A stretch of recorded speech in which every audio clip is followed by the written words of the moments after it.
नमस्कार, मैं भूपेंद्र पटवा। एकता न्यूज़ में आपका स्वागत है। चलते हैं खबरों की ओर। 2 साल के लंबे इंतजार के बाद धमतरी शहर में रामनवमी पर भव्य शोभा यात्रा निकाली जाएगी। गुरुवार रात श्री रामनवमी आयोजन समिति की बैठक रखी गई। बैठक में राम भक्त बड़ी संख्या में मौजूद थे। सर्वसम्मति से राम जन्मोत्सव उत्साह के साथ मनाने का निर्णय लिया गया। बैठक में लोगों ने अपने सुझाव भी रखे। रामनवमी आयोजन समिति के तीर्थराज फूटान ने बताया कि कोरोना काल के कारण 2 साल शोभा यात्रा नहीं निकाली जा सकी। इस साल बड़े धूमधाम से राम जन्मोत्सव मनाएंगे और भव्य शोभा यात्रा निकालेंगे। बता दें कि धमतरी में 2008 से रामनवमी पर शोभा यात्रा निकाली जा रही है। प्रदेश में सबसे बड़े रूप में यह शोभा यात्रा निकलती है, जिसमें शहर सहित आसपास गांव के लोग भी बड़ी संख्या में पहुंचते हैं। 9 अप्रैल को दोपहर 3 बजे मोटरसाइकिल यात्रा निकाली जाएगी। यह यात्रा सिद्धेश्वर महाकालेश्वर मंदिर बनियापारा से निकलेगी, जो पूरे शहर का भ्रमण करेगी। वहीं 10 अप्रैल को प्रभु श्री राम की भव्य शोभा यात्रा निकाली जाएगी।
भरत चरित्र को अवश्य पढ़ना।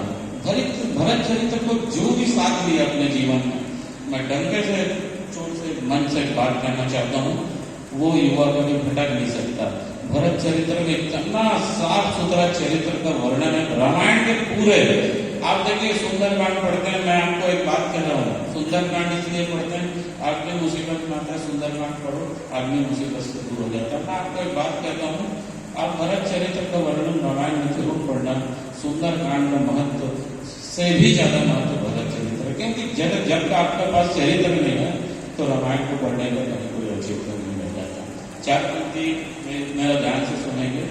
तन मन बचन उमगे अनुरागा, तन मन बचन उमगे अनुरागा, धीर धुरंधर धीरज त्यागा, भावना में चल पड़े धीर वीर ज्ञानी, राम भक्त ले चला रे राम की निशानी, शीश पर खड़ाऊ अखियों में पानी, राम भक्त ले चला रे राम की निशानी। जय जय श्री राम। पिछले 25 साल रामायण ग्रंथ मैंने पढ़ी,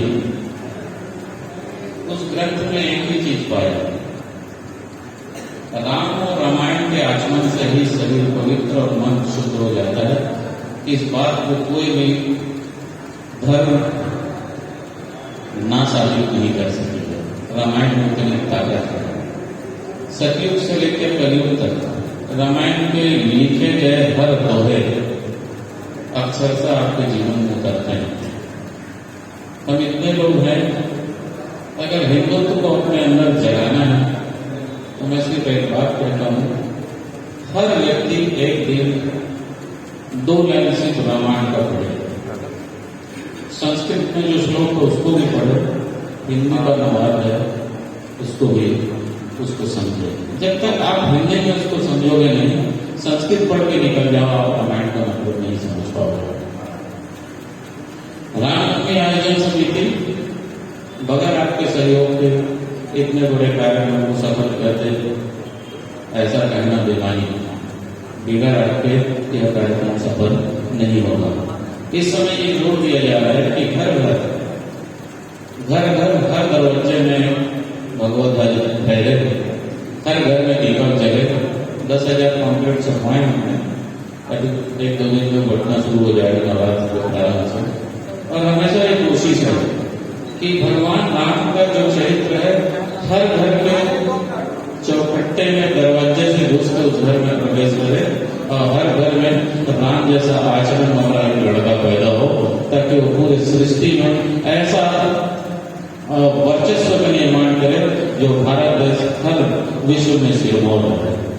मैंने ज्यादा नहीं बोली है क्योंकि अब बहुत सारे बोलने वाले हैं।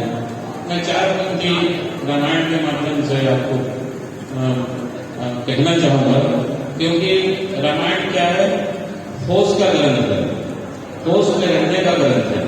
आप जब उसको पढ़ोगे तो आपके अंदर सिर्फ भाव की, शुद्ध भाव की पैदा उत्पत्ति होगी, आपका मन इधर उधर भटकेगा नहीं। आपको मैं 4 पंक्ति वो भरत जी जब आज श्री राम नवमी जन्म उत्सव समिति के द्वारा व्रत समाज के आंगन में आज जो भव्य बैठक रखी गई है, उपस्थित समस्त समिति के पदाधिकारीगण, युवा साथीगण, वरिष्ठजन, भाइयों, सभी भाई, आप जैसे जानते हैं विषय सब वरिष्ठों ने ले लिया है, पर मैं पॉइंट टू पॉइंट आऊंगा। 9 तारीख को बताना चाहेंगे समिति के द्वारा भव्य प्रोटेस्ट रैली निकलेगी 4:30 बजे से, एवं साथ ही 10 अप्रैल दिन रविवार दोपहर 3 बजे से भगवान श्री रामचंद्र जी की आरती एवं पूजा किया जाएगा। वहां से भव्य शोभा यात्रा निकलेगी। मैं सभी यहाँ उपस्थित युवा साथी से एक ही निवेदन करना चाहूंगा समिति की ओर से, बाकी विषय को गड्डी में रखेंगे। 2 साल बाद कोरोना कोरोना काल के बाद इस राम उत्सव सभी शहरवासी, जिलेवासी एवं प्रदेश धमतरी शहर को देख रहा है कि जो भव्यता से राम उत्सव अपन मनाते थे और जो विशाल जुलूस निकलता था, 2 साल के बाद पुनः यह अवसर भगवान की कृपा से आया है। तो अपन अच्छे से अच्छा और सभी के आशीर्वाद, सभी के सहयोग एवं वार्ड वासियों के पूर्ण प्रयास से आप सभी अपने अपने वार्ड में अपने अपने मित्रगण को इस आयोजन में आप सपरिवार लेके आएंगे। साथ ही जो प्रतीक चिन्ह अपन सब लाते हैं, आप युवा साथी लाते हैं, उसमें एक ही निवेदन है, साथ में उसमें ऊपर भगवान की पूजा के साथ नींबू लगाकर अवश्य लाएं। बाकी नींबू यहाँ समिति के द्वारा यहाँ भी दिया जाएगा आप सभी को। एवं समिति पूरी उत्साह से, उमंग से, तन मन धन से इस व्यवस्था में 5 दिन से लगे हुए हैं, जितने भी वरिष्ठ साथीगण और आगे भी लगेंगे। और आप सभी डेली गड्डी ऑफिस है, वहाँ पर डेली आप अपना समय जैसा देना चाहें आप अवश्य आए और 10 दिन समय देकर कार्यक्रम को अच्छे से अच्छा बनाने में सहयोग प्रदान करें। माँ विंध्यवासिनी लाई माता को प्रणाम करते हुए सभी राम भक्तों को सादर वंदन अभिनंदन। जैसा कि हमारे प्रथम नागरिक जी ने बताया, वाकई में तो 2 साल की एक विषम परिस्थिति के कारण जो एक संवैधानिक अपील के कारण हम सब लोग बाध्य थे कि ये कार्यक्रम का आयोजन नहीं हो पा रहा था। इस वर्ष हम सबका सौभाग्य और हर्ष विषय है कि 2 साल के रिक्तता के बाद अभी पुनः ये राम जन्म का महोत्सव हम लोग करने जा रहे हैं, जिसको काफी उत्साह के साथ, ऊर्जा के साथ, अपने जोर शोर के साथ जो 2 साल की भरपाई है उसको इस साल कर देना। और सबके लिए प्रार्थना भी करना है कि सर्वे भवन्तु सुखिनः, सर्वे सन्तु निरामयाः, सर्वे भद्राणि पश्यन्तु मां कश्चित् भाग हो गए। किसी की भाग में भी जो 2 साल में जो दुख आया है वो आगे ना आए, सभी सुखी रहे, सभी अच्छा देखे और सब निरोगी निरामय रहे। मैं आयोजन समिति के आदरणीय श्री गड्डी भैया, हमारे दिलीप भैया, हमारे अशोक दादा पवार सहित सभी जितने जिम्मेदार वरिष्ठ जन हैं उनसे आग्रह करूंगा कि राम नवमी के दिन सभी युवाओं को नशा करने की छूट दें। सबको नशा अनिवार्य करना जरूरी है, लेकिन शर्त आप लोग रखेंगे कि नशा एक ही का होना चाहिए, राम नाम का नशा करके सब लगा है, केवल एक दिन के लिए, बाकी नशे से दूर लगे अपने आप को, तभी हमारा इतना बड़ा आयोजन सार्थक होगा। मैं नशा का विरोधी नहीं हूं, नशे की हानि होनी चाहिए, क्योंकि कहीं कहीं नशा औषधि के रूप में भी प्रयुक्त होता है।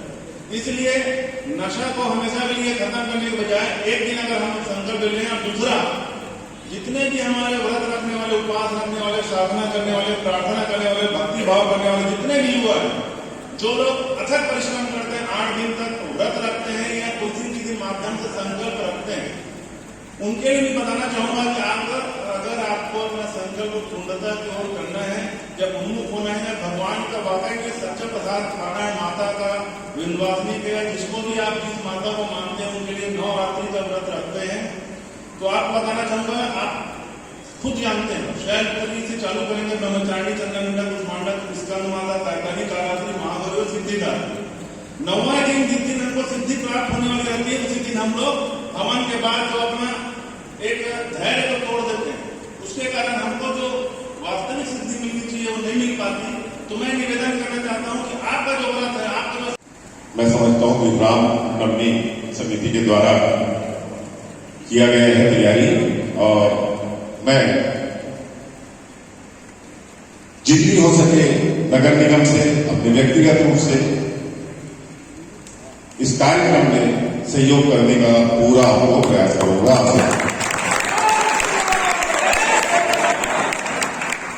ये मेरा सौभाग्य है कि मैं भगवान श्री रामचंद्र जी की इस आयोजन में शामिल होने का मुझे सौभाग्य प्राप्त हुआ।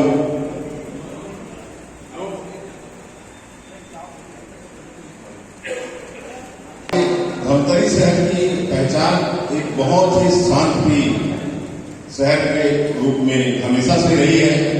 बड़े बड़े शहर देश में बड़े बड़े दंगे फसाद हुए, लेकिन धमतरी हमेशा से शांत रहा है। ये हमारे धमतरी शहर के लिए सौभाग्य की बात है कि हमारे धमतरी शहर में ऐसे शांति प्रिय लोग निवास करते हैं। आज यह आयोजन मैं समझता हूं कि प्रदेश में पिछले जगह ही इस प्रकार का बड़ा आयोजन हमारे धमतरी शहर में जैसा होता है वैसा होता होगा। ये हमारे जो धमतरी शहर के लिए बहुत बड़ी सौभाग्य की बात है कि इतना बड़ा आयोजन धमतरी शहर में होता है। अब इसमें हम सभी लोगों की जवाबदारी है कि इस आयोजन को अनुशासन की, जैसा कि हमेशा से रहा है आयोजन, कभी भी किसी भी प्रकार का कोई किस्म का परेशानी नहीं है, कि आने वाले समय में भी इसी प्रकार का यह आयोजन हो जिसमें किसी भी प्रकार का कोई अनुशासन भंग न हो। ये हम सबकी जवाबदारी है, किसी एक की जवाबदारी नहीं है, हम सबकी जवाबदारी है कि हम अपने धमतरी शहर का जैसा नाम है उसी प्रकार से इस आयोजन को सफल बनाएं। को भगवान श्री राम को, महाकाल को धन्यवाद देना चाहिए। और साथ ही मैं ये कहना चाहता हूं कि ये जो कार्यक्रम है सर्व हिंदू समाज का है और ये कार्यक्रम आपका है और हर एक हिंदू समाज का जो नागरिक है इस समिति का अंग है और हम सबको मिलकर के इस यात्रा को सफल बनाना है। और जैसे कि कोई भी सरकार या समिति फंड से चलती है और हमारे समिति में इस वक्त फंड का जो है बहुत अभाव है, तो समिति की ओर से मैं यही निवेदन करना चाहता हूं कि अधिक से अधिक लोग आए और आकर के समिति को सहयोग दे ताकि कार्य आगे बढ़े। जैसे कि अभी हम लोग ने ग्रुप में 2 झांकी बात किए हैं और कहीं कहीं और कुछ तैयारियां चल रही है, लेकिन ठंड की वजह से हमारे जो सबसे पहले तो रामनवमी के विषय में मैं सबसे पहले राम जी का चरणों का प्रणाम करता हूं। और रामनवमी हमारे धमतरी जिले में रामनवमी जो समिति है आज इतना अच्छा कार्यक्रम हमारे धमतरी जिले में कर रहे हैं। सबसे पहले तो जितने भी वो सदस्य हैं सभी सदस्यों को मैं धन्यवाद हृदय से देता हूं कि इतना बड़े कार्यक्रम के उसने जो बोझा उठाया है उसका मनोकामना राम जी पूरा करें। कितने सालों से आप जुड़े हुए हैं इससे मैं जब से यहाँ रामनवमी का रथ निकल रहा है तब से मैं जुड़ा हूँ। और जो समिति के जो सदस्य हैं उसके पिताजी मेरे गुरु हैं। क्या अपील करना चाहते हैं? मेरा अपील है धमतरी जिले के तरफ से, मैं कुश्ती संघ का अध्यक्ष हूँ और क्रीड़ा भारती का भी जिला अध्यक्ष हूँ। मैं चाहता हूँ कि जितने भी ग्रामीण हैं हर ग्रामीण से भगवा झंडा हमारे धमतरी शहर में आए और अपना झंडा लेके जुलूस में शामिल हो। और भी अन्य जिले से जो राम भक्त हैं भगवा झंडा लेके हर जिले से वो आ सकता है और जो आएंगे उसका स्वागत धमतरी जिले के जो समिति है वो स्वागत करेंगे। हर जिले से भगवा झंडा अगर आता है यहाँ तो भारत का नाम होगा। हमारे धमतरी जिले में जितने भी कार्यकर्ता हैं सब ये चाहते हैं कि पूरे भारत में इस रामनवमी का नाम हो और जितने भी राम भक्त हैं सबको मैं हृदय से धन्यवाद देता हूँ। राम भक्तों में उत्साह है कि पिछले 2 वर्ष कोरोना काल के चलते उस समय जो गिरावट आ गई थी, राम भक्त जो निराश हो चुके थे, तो कई गुना उत्साह है राम भक्तों में, शहरवासियों में, सर्व हिंदू समाज में। और जितने भी संगठन हैं हमारे शहर के अंदर, संस्था है, क्लब है और समितियां है नी, सब में उत्साह है और सबका जो है बहुत अच्छे से सहयोग मिल रहा है। और सभी को मैं श्री रामनवमी आयोजन समिति की ओर से धन्यवाद देता हूं। और साथ ही ये कहना चाहता हूं कि अधिक से अधिक संख्या में उपस्थित होकर के इस कार्यक्रम की शोभा बढ़ाए। और तैयारियां जोरों पे है और 2008 से जो प्रारंभ हुई है ये राम जन्म महोत्सव की शोभा यात्रा और ये 2022 है। तो मेरा अपना सोचना है, मानना है और ऐसा लग भी रहा है कि सब साल की अपेक्षा ये 2022 में रिकॉर्ड तोड़ राम भक्त उपस्थित होंगे और बहुत सारी झांकियाँ आएंगी ग्रामीण से, शहर से, और एक बहुत ही धूमधाम से यह यात्रा जो है सफल होगी। इस बार कब कब क्या क्या होगा? ये आपका 9 तारीख को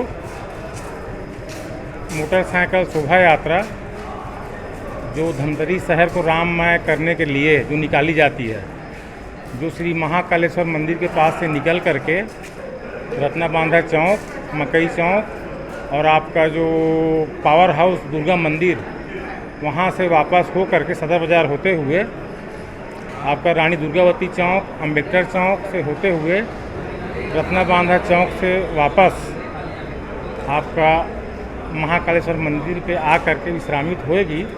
और इसी रूट पे 10 तारीख को शोभा यात्रा 4 साढ़े 4 बजे से यहाँ से प्रारंभ हो करके मकई चौक से सदर बाज़ार होते हुए माँ विंध्यवासिनी मंदिर में जा करके चढ़ावा चढ़ा करके प्रसादी वितरण के बाद विश्रामित होएगी और राम भक्त साथ सम्मान अपने अपने घर लौटेंगे। और हर साल की तरह इस साल भी प्रशासन का सहयोग इस समिति को रहा है और प्रशासन से मैं यही निवेदन करना चाहता हूँ इस टीवी चैनल के माध्यम से कि शहर में ऐसा जानकारी में आ रहा है कि 5 से 7 हज़ार जो बटंजी चाकू जो ऑनलाइन जो आई है। एकता न्यूज़ में आज बस इतना ही। अगले बुलेटिन में फिर मिलेंगे, तब तक के लिए नमस्कार।